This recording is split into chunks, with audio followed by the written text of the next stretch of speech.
ल आज चाहिँ हामी यस्तो गाउँतिर घुम्न आएको ले हेर्नुहोस् गाउँतिर कति रमणीय ठाउँ छ यस्तो हरियाली हुन्छ आज म चाहिँ यसो गाउँ देखाउँदै आउँछु है तपाईँहरूलाई कस्तो छ यहाँ गाउँ हाम्रो गाउँमा अर्ग्यानिक बेल भेट्टाइन हाम्रो नातिनीले ल्याएर अहिले खानुपर्छ त्यसलाई फुटाएर ल्याएर हाम्रो है यो गोर्खा जिल्लाको गोर्खा नगरपालिका वार्ड नम्बर 14 हो 14 हो वार्ड नम्बर 14 हो 14 को पनि यो सिमले फाँट सायद 14 नै होला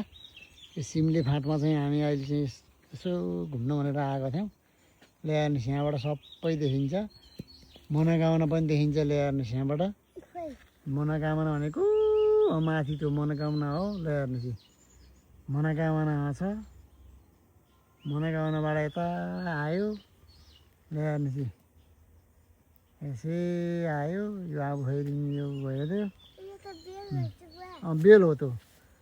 यो सिमलेको गाउँ हो यो ल्याएर अब यहाँबाट यता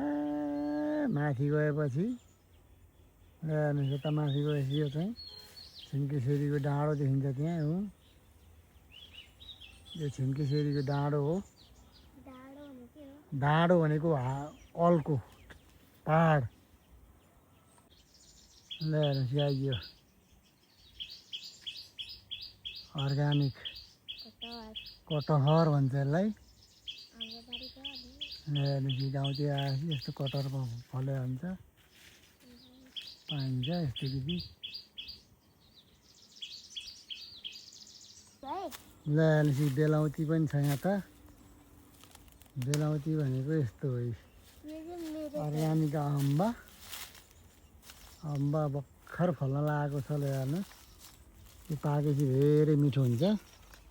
तर अहिले चाहिँ बल्ल फल्न लागेको छ मसिनो नातिनी टिप्न खोज्दैछिन् हाम्रो फले खेले है अलि देखियो बल्ल बल्ल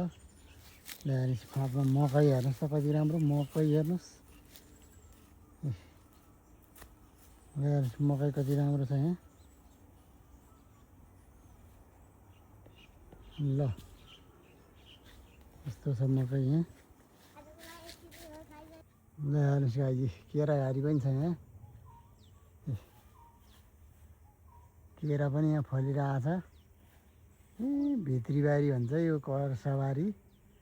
एकदमै फलफुल हुन्छ ल हेर्नुहोस् गाउँ भनेको गाउँ हुन्छ ल हेर्नुहोस्